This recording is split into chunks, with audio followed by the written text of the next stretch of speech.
Hi, this is Alex from phpacademy.org with a video tutorial for the new Boston. In this tutorial we're going to be looking at creating a simple application that's somewhat useless but gives us a good insight of how we can use jQuery's document ready and also the window unload functionality to create something somewhat of a user shared application. Now, you probably don't know what I'm talking about, so I'll go ahead and show you what I've done with regards to this. And then we'll take a look at how it works. We'll take a look at the database behind it.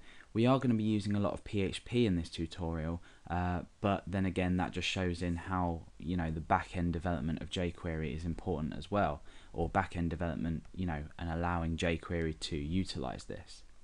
So I've created this page that actually just brings up a dialog asking a user to enter their name. So if I go ahead and enter my name and hit enter, you can see that my name just appears on the screen.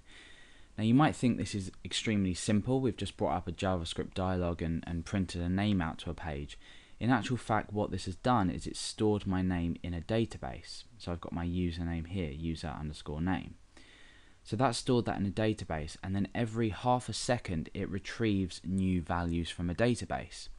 And because it's a database or a database table based application, if we were to say duplicate this window, we would receive the same prompt. So I could go ahead and then enter another name and press enter, and you can now see that it says Billy and Alex. And when I return back to the first tab I had open, it says Billy and Alex as well. So essentially, users from different locations can go ahead and enter their name and it will add it to this list. So the reason that I've created this is because it gives a good insight into how you would create something like a chat application, for example, or showing how many users are online in terms of their usernames. And then when the user would close the window, you would think that these disappear.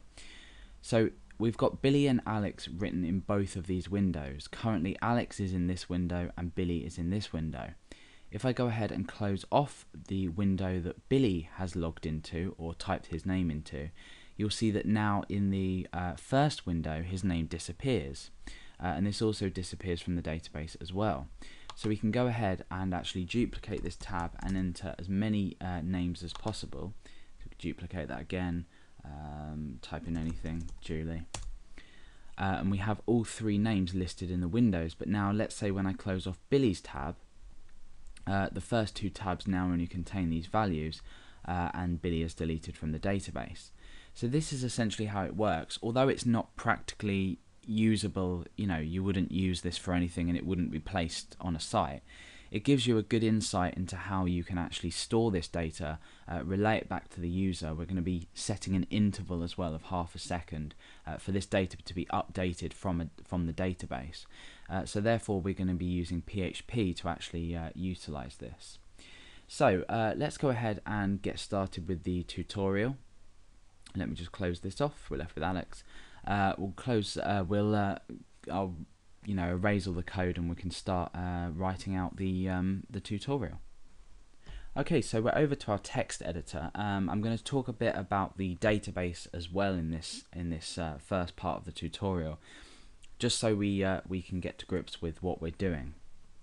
I'll take you through the files first. We've got index.php, which is just obviously our page where the names are displayed.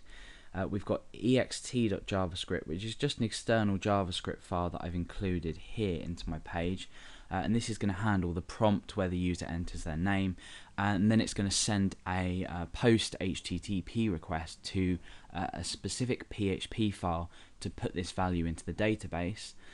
Then every half a second, so every 500 milliseconds, it's going to retrieve a list of users that have entered the website and entered their name, so basically all of the values from the database table. What users will also do, or what ext will also do, is when the user closes the window or navigates away from the window, it will again send a request to users.php and we'll delete this value from the table. So we've covered all areas: the user that comes into the website, the refreshing of the users list, and also the deletion of this value when the user actually leaves the page. And obviously that's where users.php comes into. We've also got db.php, which is included with by users.php. That's just literally so we can connect to our MySQL server and also select our table. So the first thing I want to do in index.php is go ahead and create an area where this data will be stored. So I'm just going to create a div ID, div with an ID of, we'll just say users online. Now we're not going to touch index.php again. This is everything we need to do inside index.php.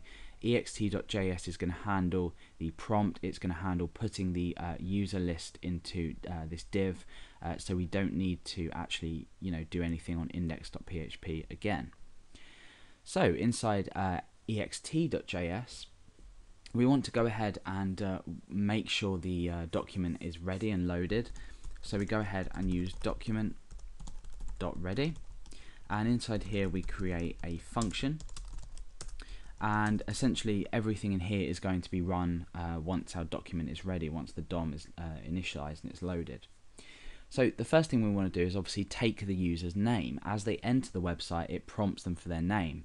Now there's a few things we're not going to be covering, like the cancel button. If the user does cancel the prompt, the name will be rendered as null, so null will be stored inside the variable that we pass.